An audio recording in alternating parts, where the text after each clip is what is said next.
नमस्कार। आपका अखबार के YouTube चैनल पर आपका स्वागत है। मैं हूं प्रदीप सिंह। भारतीय जनता पार्टी की वैसे तो आदत हो गई है चौंकाने की, लेकिन महाराष्ट्र में ये कुछ ज़्यादा हो रहा है। पहले जिस तरह से सरकार बनी और देवेंद्र फडणवीस को मुख्यमंत्री से, पूर्व मुख्यमंत्री हैं, उससे डिप्टी सीएम बना दिया गया। उन्होंने प्रेस कॉन्फ्रेंस में कहा कि वो सरकार से बाहर रहेंगे और 1 घंटे बाद उनको शपथ लेते हुए देखा गया। पहली बार दिखा लोगों को कि एक पार्टी का राष्ट्रीय अध्यक्ष ट्विटर के जरिए कह रहा है, आदेश दे रहा है अपने पार्टी के नेता को, प्रदेश के सबसे बड़े नेता को, कि आपको शपथ लेना है डिप्टी सीएम के रूप में। ये सब ड्रामा हुआ। सबको बड़ा आश्चर्य हुआ कि ऐसा क्यों हुआ, क्यों एकनाथ शिंदे का डिप्टी बनाया देवेंद्र फडणवीस को। मान लिया गया कि उस समय ये कॉम्प्रोमाइज़ फार्मूला था उद्धव ठाकरे की शिवसेना को पूरी तरह से ख़त्म करने के लिए, उद्धव ठाकरे की राजनीति को ख़त्म करने के लिए, बीजेपी का वर्चस्व पूरी तरह से स्थापित करने के लिए। लेकिन उसके बाद जो हुआ, 40 दिन तक मंत्रिमंडल का विस्तार न होना कोई बड़ी बात नहीं। कहा यह जा रहा है कि शायद सुप्रीम कोर्ट के जजमेंट का इंतज़ार था कि अगर कोई फैसला हो जाए उसके बाद करें। हालांकि वो बहुत तार्किक बात नहीं लगती। अगर सुप्रीम कोर्ट के जजमेंट का ही इंतज़ार करना था तो फिर तो मुख्यमंत्री और उप मुख्यमंत्री को भी शपथ नहीं लेना चाहिए था, सरकार ही नहीं बनानी चाहिए थी। लेकिन उन बातों को छोड़ देते हैं, जो आज हुआ उसकी बात करते हैं। मंत्रिमंडल के विस्तार में 18 मंत्री बनाए गए हैं, 9 बीजेपी से हैं और इतने ही एकनाथ शिंदे गुट के शिवसेना से हैं। इनमें 2 एकनाथ शिंदे गुट के शिवसेना में 2 ऐसे लोग हैं मंत्री बने हैं, संजय राठौर और अब्दुल सत्तार, जिनके खिलाफ लंबे समय तक बीजेपी ने अभियान चलाया। महाराष्ट्र विकास आघाड़ी के पहले मंत्री थे संजय राठौर, जिनको इस्तीफा देना पड़ा था विपक्ष यानी बीजेपी के दबाव में। वो पूजा चौहान की हत्या के मामले में उन पर आरोप था और उस आरोप से अभी तक वो बरी नहीं हुए हैं, लेकिन वो सरकार में मंत्री बने हैं। दूसरे अब्दुल सत्तार एक घोटाले में आरोपी हैं, उनके खिलाफ भी बीजेपी ने लंबा अभियान चलाया, वो भी मंत्री हैं।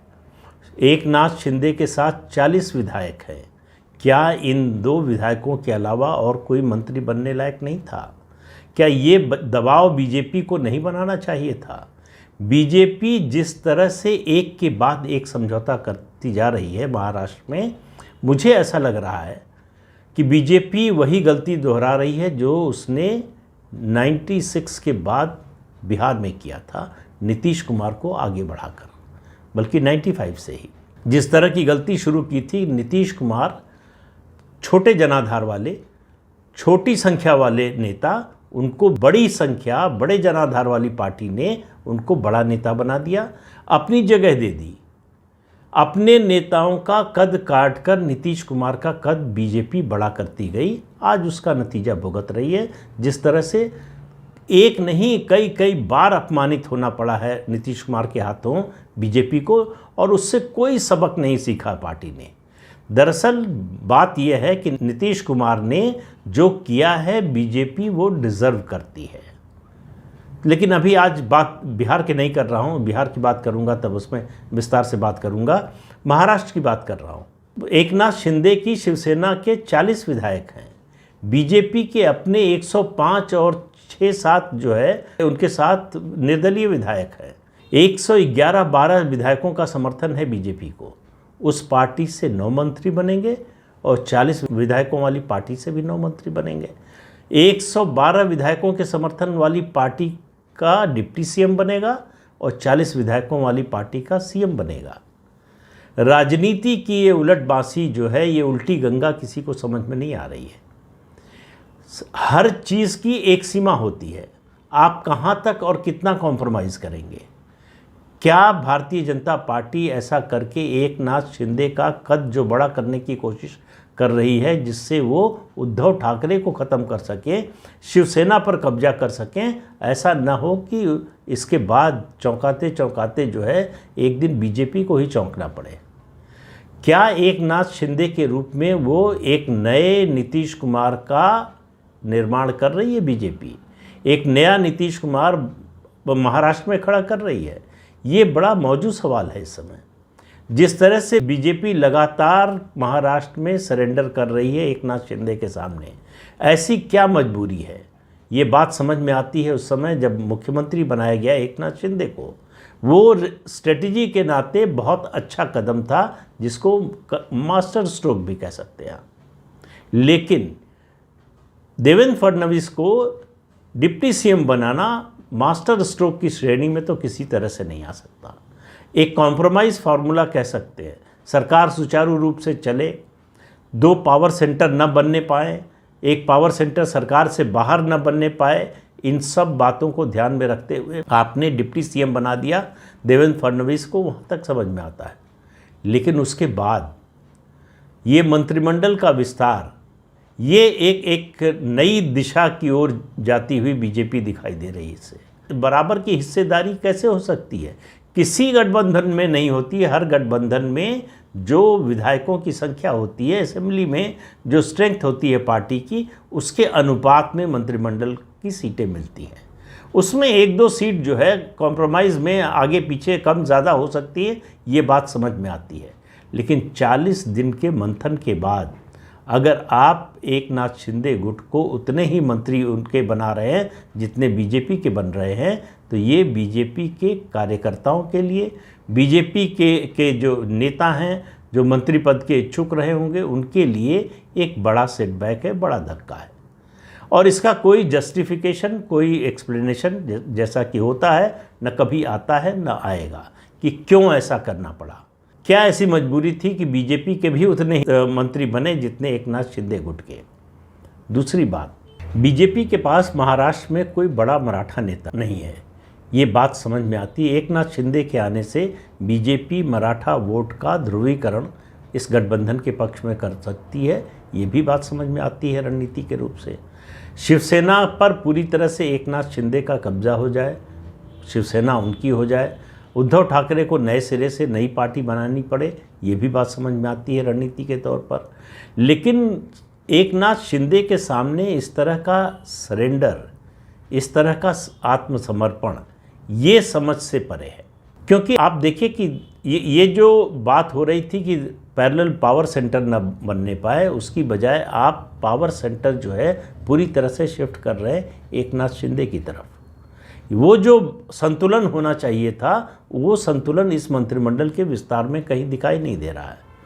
कौन सी पार्टी बड़ी है, कौन सी पार्टी छोटी है, ये अभी चोट खाकर आप उबर भी नहीं पाए हैं बिहार से कि महाराष्ट्र में यही काम करना शुरू किया आपने।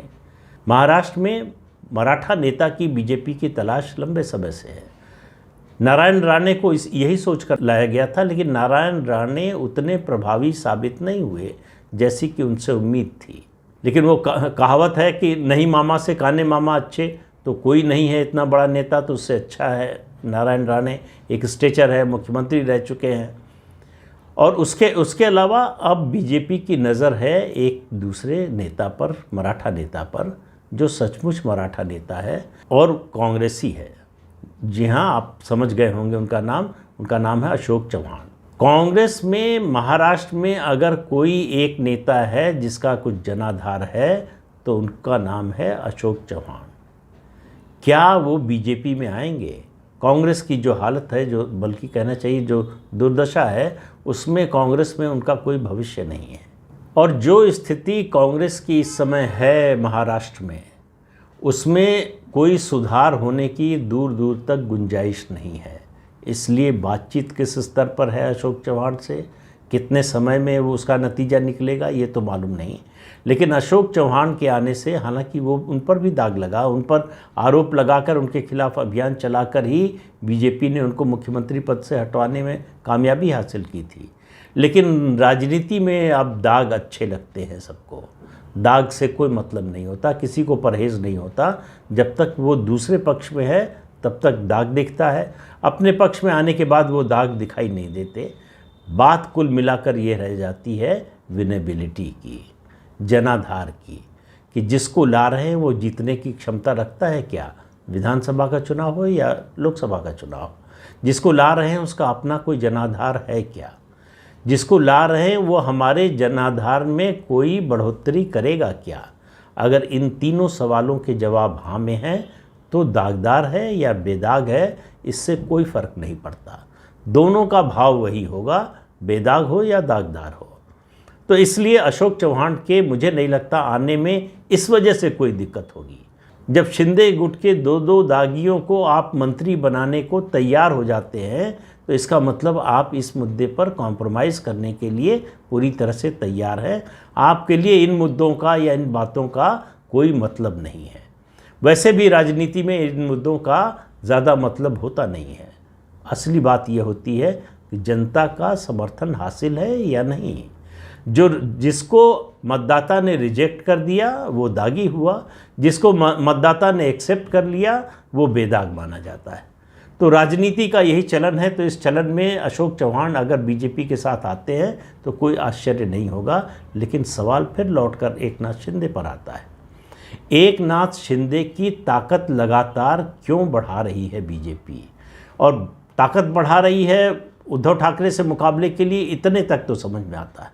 लेकिन ये डिस्प्रपोर्शनेट है, ये अनुपात से ज़्यादा है, जितना होना चाहिए उससे बहुत ज़्यादा है।